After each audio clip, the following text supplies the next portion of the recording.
কি ব্যাপার, আঙ্কেলটা আমার শরীরে ব্যাগটা ফালায় দিল। দেখি তো ব্যাগের ভিতর কি কি আছে। ওমা, এটা তো দেখে মনে হচ্ছে একটা মানি ব্যাগ। দেখি তো ভিতরে কিছু আছে নাকি।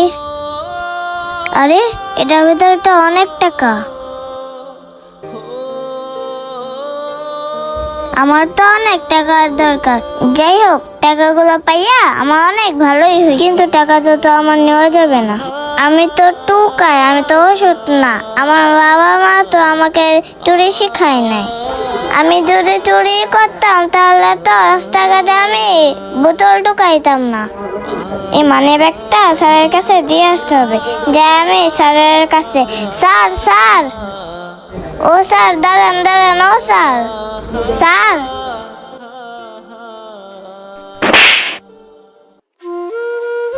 হেই তুকায়ের বাচ্চা, তুই আমার শার্টের মাঝে হাত দিছস কে? তুই তো আমার দামি শার্টটা নষ্ট করে দিছস। তুই জানিস এই শার্টের দাম কত? ও, বুঝতে পারছি, তুই টাকার জন্য আসছিস তো।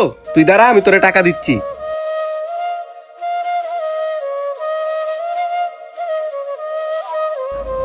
কি ব্যাপার, আমি তো সকালে মানি ব্যাগ নিয়েই বের হয়েছিলাম, তাহলে আমার মানি ব্যাগটা গেল কোথায়? হেই তুকাই, শুন, তুই আমার সাথে আমার বাসায় আয়, আমি তোরে টাকা দিতেছি। কি হলো, তুই দাঁড়ায় রয়েছিস কিয়া? তোরা না কইলাম তুই আমার সাথে আয়?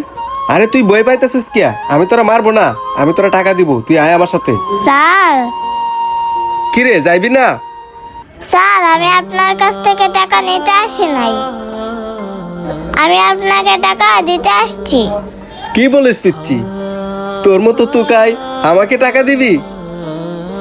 হেই তুকাই, তুই কি আমার সাথে মজা করতেছিস? স্যার, আমি আপনার সাথে মজা করতেছি না। এই নেন আপনার মানি ব্যাগ। আরে, এটা তো আমারই মানি ব্যাগ, কিন্তু তুই কোথায় পাইলি? স্যার, আপনি তো একটু আগে ময়লা ফেলানোর ব্যাগে আপনার মানি ব্যাগটা ফালাত হয়ে আসছেন। আমি আপনাকে মানি ব্যাগটা দেওয়ার জন্য আসছিলাম, কিন্তু আপনি না বুঝে আমাকে একটা থাপ্পড় মারলেন। স্যার, আমি টুকাই হইতে পারি, কিন্তু কোনো ওষুধ না, তাই আমি কোনো চুরি করি নাই। আপনি আমাকে ভুল বুঝে মারলেন। স্যার, এই টাকাগুলো চাইছিলাম আমি আমার কাছে রাইখা দিতাম, কিন্তু আমি উপর আল্লাহরে অনেক ভয় পাই। তাই স্যার, আমি আপনাকে মানি ব্যাগটা দেওয়ার জন্য ওই দূর থেকে দৌড়া দৌড়া আপনার কাছে আসছি। স্যার, আপনি না বুঝে আমার অনেক অপমান করলেন। আমার মারছেন, আমি অনেক ব্যথা